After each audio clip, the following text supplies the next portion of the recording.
এই দুনিয়ার জিন্দেগি কয়দিন। যারা আজকে টাকার পেছনে দৌড়ে লক্ষ কোটি টাকার মালিক হইলেন, বাড়ির পেছনে মেহনত করিয়া যারা আজকে 1 তলা 10 তলা 20 তলা বাড়ি আপনি তৈরি করলেন, যেই ব্যক্তি আজকে ক্ষমতার পেছনে দৌড়াইয়া মেম্বার থেকে চেয়ারম্যান হইলেন, চেয়ারম্যান থেকে এমপি হইলেন, ক্ষমতার পেছনে দৌড়ে ক্ষমতা পাইলেন, আপনার এই ক্ষমতার জিন্দেগি কয়দিন? যতক্ষণ আপনার চক্ষু খোলা থাকে ততদিন, কথা ঠিক কিনা? আপনার আজকে কোটি টাকার মালিক, এই টাকা কতদিন? যতক্ষণ চক্ষু খোলা থাকে ততদিন, কথা ঠিক কিনা? আল্লাহর বান্দারা, যখন আপনার আবার চক্ষু চিরতরে বন্ধ হইয়া যাইবে, আমার মাওলার পক্ষ থেকে যখন ডাক চলে আসবে, মালাকুল মউত আজরাইল যখন হাজির হইয়া যাইবে, ও টাকার মালিক, লক্ষ লক্ষ টাকা ফালাইয়া কবরের মধ্যে রওনা করা লাগবে। ও বাড়ির মালিক, এই সুন্দর বাড়িঘর ফালাই অন্ধকার কবরের মধ্যে রওনা হওয়া লাগবে। ও ক্ষমতার মালিক, এই ক্ষমতা ফালাই অন্ধকার কবরের মধ্যে রওনা হওয়া লাগবে। এ আল্লাহর বান্দারা ভালো করে খেয়াল করে নিয়েন, দুনিয়ার যেই কোনো কাজের মধ্যে যদি আপনি বারবার ঠকেন, দ্বিতীয়বার চেষ্টা তদবির করে জিতবার কিন্তু আশা করা যায়। অন্ধকার কবরের জিন্দেগি এমন একটা জিন্দেগি, অন্ধকার কবরের মধ্যে যদি নামাজের জন্য আপনি ধরা পড়িয়া যান, অন্ধকার কবরে রোজার জন্য ধরা পড়ে যান, এই সাউন্ডটা কমান। অন্ধকার কবরের মধ্যে যখন আপনি নেকের জন্য ধরা পড়িয়া যাইবে, ও কবরের যাত্রী আমার ভাইরা, কবরের মধ্যে কিন্তু নামাজের সুযোগ নাই, কবরের মধ্যে কিন্তু রোজার সুযোগ নাই, কবরের মধ্যে নেক আমল করার সুযোগ নাই। আজকে আল্লাহ পাক রব্বুল আলামিন বিভিন্ন উলামায়ে কেরামের জবান থেকে দেবিদ্বারবাসীর জন্য দিনের কিছু কথাবার্তা শোনার ব্যবস্থা করিয়া দিল। ও দেবিদ্বার এলাকার বাবারা, আজকে যারা এই দেবিদ্বারের মধ্যে উপস্থিত থাকা সত্ত্বেও উলামায়ে কেরামের কথা শুনতে পারবেন না, আপনাদের নসিব খারাপ। এ আল্লাহর বান্দারা, পর্দার মা বোনেরা, আজকে সারাদিন রাত্র মিলাই আল্লাহ কয়েক ঘন্টা সময় দিনের কাজের মধ্যে একটু ব্যয় করেন। আপনার নিজের লাভের জন্য একটু বাড়িঘর ছাড়িয়ে বেহেশতের বাগানের মধ্যে আসেন। আপনার আখিরাতের লাভের জন্য দোকানপাট বন্ধ করিয়ে একটু বেহেশতের বাগানের মধ্যে আসেন। বাবার, আপনি প্রত্যেক দিন দোকানদারি করতে পারবেন, কিন্তু চরমন আল্লাহর কুতুবকে আপনি প্রত্যেক দিন দেবিদ্বারের মধ্যে পাইবেন না। অনেক আল্লাহওয়ালারা এখানে উপস্থিত হয়ে যাবে। আল্লাহর বান্দারা, প্রত্যেক দিন আপনি ব্যবসা করতে পারবেন, প্রত্যেক দিন বাড়ির মধ্যে আরাম করতে পারবেন, প্রত্যেক দিন এখানে উলামায়ে কেরামকে আপনি পাইবেন না। এই জন্য আল্লাহর বান্দারা, পর্দার মা বোনেরা, এখনো সবে আছে বাড়িঘর দোকানপাট রাস্তাঘাট সারিয়া বেহেশতের বাগানের মধ্যে আসেন। নিজের লাভের জন্য কিছু কথা শোনেন রে বাবা। আজকে যেই দুনিয়ার পেছনে আপনি আমি দৌড়াই, এই দুনিয়ার জিন্দেগি তো ফাঁকি জিন্দেগি বাবা। যখন আপনার আমার চক্ষু চিরতরে বন্ধ হইয়া যাইবে, তখন দেখবেন এই লক্ষ টাকা আপনার আর কোনো উপকার করতে আসে না। আপনার সুন্দর বিবি আপনার আর কোনো উপকার করতে পারে না, আপনার ছেলে মেয়ে আপনার কোনো উপকার করতে পারে না, আপনার 10 তলা 20 তলা বিল্ডিং আপনার কোনো উপকার করতে পারে না। আল্লাহর বান্দারা, যখন আপনি কবরের মধ্যে রওনা করবেন, তাকাই দেখবেন না আমল নামার মধ্যে নামাজের নেকি নাই, আমল নামার মধ্যে রোজার নেকি নাই, আমল নামার মধ্যে জিকিরের নেকি নাই, আমল নামার মধ্যে নেক আমল নাই, আমল নামার মধ্যে আল্লাহ পাকের গোলামি নাই, আমল নামার মধ্যে রাসূলের সুন্নাত তরিকার গোলামি নাই। আল্লাহর বান্দারা যখন কবরে রওনা করবেন, দেখবেন খালি হাত। এই খালি হাতে যখন আপনি আমি কবরের মধ্যে রওনা করব, এ আল্লাহর বান্দারা, পর্দার মা বোনেরা, এমন একটা আশফোস আরম্ভ হবে, যাদের জন্য এত সুন্দর বাড়িঘর তৈরি করলাম, তারা তো আমার কবরের মধ্যে কেউ আপন না। যে এত লক্ষ টাকা মালিক হইলাম, এই টাকা আমার কবরে কোনো উপকার করতে পারলো না। আহারে আমার বিবি আমার কবরে কোনো উপকার করতে পারলো না, আমার ছেলে মেয়ে আমার কবরের মধ্যে কোনো উপকার করতে পারে নাই, আমার মেম্বারের চেয়ারম্যান এমপিগিরি কোনো উপকার করতে পারে নাই। আমি কবরের মধ্যে খালি হাতে রওনা করলাম। এ আল্লাহর বান্দারা,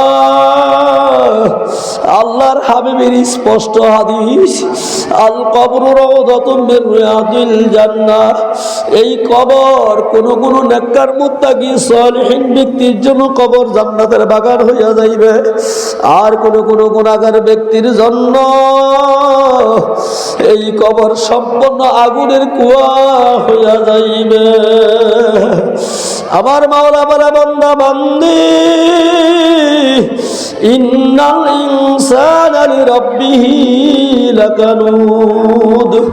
মানুষ সবচেয়ে বড় নিমক হারাম। আমার মাওলা বলে, বান্দা বান্দি, তোমার বাড়ির কুকুর তোমার দাসত্ব করলো, একটা কুকুর মালিকের আইনের বিরুদ্ধে চলে না, মালিক নাক ডাকিয়া ঘুমায়, কুকুরের চোখে ঘুম নাই। রাত্রে 12টা-1টার দিকে চোর আসা, এই কুকুর মালিককে ডাকিয়া সজাগ করিয়া দিল। আল্লাহর বান্দারা, মালিক নাক ডাকিয়া ঘুমায়, কুকুরের চোখে ঘুম নাই। একটা কুকুর মালিকের কোনো গোস্তের ভাগ পায় না, চাউলের ভাগ পায় না, পুরোর ভাগ পায় না, কুরমার ভাগ পায় না। একটা হাড্ডি খাইয়া কুকুর জীবন যাপন করে। আমার মাওলা বলে, বান্দা বান্দি, একটা কুকুর হাড্ডি খাইয়া তার মালিকের দাসত্ব করলো। একটা গরু আখরে মালিকের কোনো ভালো খানার ভাগ পায় না, মালিকের কোনো ভালো বিছানার ভাগ পায় না। একটা কুকুর মালিকের এত গরু মালিকের এত দাসত্ব করলো। ও নিমক হারাম মানুষ, জন্মের পর থেকে মৃত্যু পর্যন্ত আমার জমিনের মধ্যে হাজারো লক্ষ কোটি নিয়ামত ভোগ করলাম। আমার জমিনটাকে তোর জন্য বিছানা বানিয়ে দিলাম। এ নিমক হারামের দলেরা, আমার জমিনের মধ্যে জন্মের পর থেকে হাঁটলাম, আমার জমিনের মধ্যে জন্মের পর থেকে ঘুমাইলা, আমার জমিনের পানি খেয়ে কলিজা ঠান্ডা করলা, আমার জমিনের চাউলকে আগুন দিয়া ভাত বানাইয়া খাইলা, আমার জমিনের লক্ষ নিয়ামত খাইলা। বাতাস বানাইছি বন্ধা তোর জন্য, এই বাতাস নাকি দিয়ে ঢুকাইলা, নাকি দিয়ে বের করলা। এত নিয়ামত তোকে দান করলাম। ও নিমক হারাম, তোকে আমি ফজরের নামাজের মধ্যে পাই নাই, জোহরের নামাজের মধ্যে পাই নাই, আমি তোকে আসার নামাজের মধ্যে পাই নাই, মাগরিব নামাজের মধ্যে পাই নাই। নিমক হারাম মনে রাখিয়া, আমি মাওলা কিন্তু তোকে ছাড়ব না। যেরকম তোমার স্ত্রী অন্যায় করেছিল, তুমি তোমার স্ত্রীকে মাফ করো নাই। তোমার ছেলে অন্যায় করছে, ছেলেকে ঘর থেকে বের করে ধাক্কা দিয়ে বের করলা, তেজ্য পুত্র করিয়া দিলা। তোমার দোকানের চাকর তোমার কথা অনুযায়ী চলে নাই, এই চাকরকে তোমার দোকান থেকে বের করিয়া দিলা। জনগণ সরকার আইন মানে নাই, এই জনগণকে সরকার যাবজ্জীবন কারাদণ্ডের মধ্যে, যাবজ্জীবন জেলের মধ্যে ঢুকাইয়া রাখলো। আমার মাওলা বলে, তোর বিচার চাইয়া চাইয়া দেখলাম। বিবি অন্যায় করলো, বিচার করলা, ছেলে অন্যায় করলো, বিচার করলা, জনগণ অন্যায় করলো, সরকার বিচার করলো, আহারে চাকর অন্যায় করলো, মনিব বিচার করলো। আমার মাওলা বলে, বান্দা বান্দি, যখন তোমার চক্ষু চিরতরে বন্ধ হইয়া যাইবে, এই ঘর থেকে মরা লাশটা নিয়ে বের করিয়া, এই দোকান থেকে মরা লাশটা নিয়ে বের করিয়া, 10 তলা বিল্ডিং থেকে মরা লাশকে টান দিয়ে বের করিয়া, এমপির গদির থেকে, মন্ত্রী গদির থেকে, চেয়ারম্যানের গদি থেকে, মেম্বারের গদি থেকে মরা লাশটা নিয়ে বের করিয়া, যখন পুকুর পারে জঙ্গলে অন্ধকার কবরে মধ্যে ফেলাইয়া যার যার করে সবাই চলিয়া আসবে, আমি মাওলা তোকে কবরে এমন ধরা ধরব, আমি মাওলা তোকে ছাড়ব না। এই জন্য আল্লাহর হাবিব আবু দাউদ শরীফ হাদিসের মধ্যে বলেন, আখরে গুনাহগার ব্যক্তির কবরের মধ্যে আমার মাওলা জাহান্নামের আগুনের বিছানা বিছাইয়া দিবে। মাওলা ডাক দিবে, ফেরেশতা এই বেনামাজি সুদখোর ঘুষখোর হারামখোর বদখোর গাঁজাখোর এই নাফরমান সারা জিন্দেগি আমি মাওলার নাফরমানি করে আমার কবরের মধ্যে আসছে, গায়ের মধ্যে আগুনের পোশাক লাগাও।